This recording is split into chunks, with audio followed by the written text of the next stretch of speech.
So ganito ang technique dyan ha, kapag ikay paparada ng pauna. Beginner's guide lang muna tayo.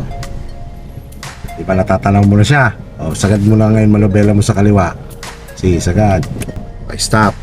Yan, straight na. 1 and 2.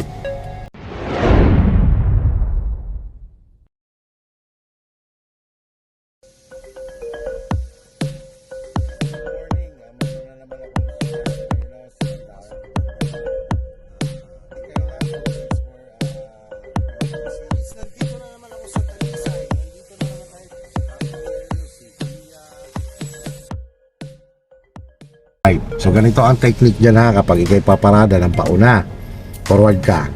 Kailangan matalaw mo ng buo yung parking mo, and the same time yung side mirror mo naka-align dun sa poste. Sige, forward ka lang ng diretso. Beginner's guide lang muna tayo.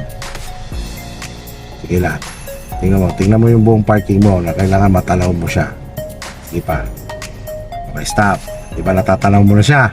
O, sagad mo na ngayon manobela mo sa kaliwa. Sige, sagad. Forward ka ngayon dahan-dahan.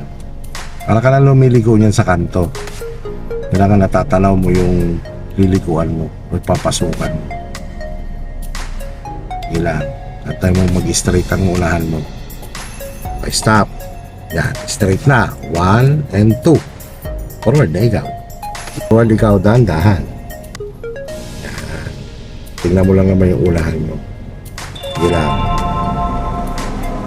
Clutch brake. Yan. Neutral. Okay, so ngayon naman atras naman tayo. Lalabas naman tayo. Huwag kang kakabig ng manobela kapag lalabas ka sa ganito na nasa loob ka pa lang, no? So kailangan ilalabas mo muna. Una mo ilalabas dyan yung side mirror mo. Sige, atras ikaw. And then reverse. Huwag mo lang kalimutan yung lagi kong bili na body check ha. Yung pag-check sa likod, pagtingin sa likod bago umatras. Sige lang. Tapas mo muna yung side mirror mo. Okay, stop. Diba lumabas na yung side mirror mo. Ngayon, right ang punta natin. Right ha. So ang kabig ng manobela mo ay papuntang left. Sige, punta atras. Huwag mo muna kagad sa kasagaran. Basta pag side mirror pa lang ang lumabas, kailangan mga at least isang ikot lang muna ng manobela. Yan, isang ikot. Sige, atras. Yan, pag lumabas na yung pinaka bumper mo, yun, pwede ka nang sumagad doon. Sige, atras. Yan, lumabas na. O, sige, sagad mo lang manobela mo pa kaliwa. Sige, atras. Sige. Sige lang. Okay, stop. Forward. Sarap na yung salamin mo. Sagad naman ang manobela.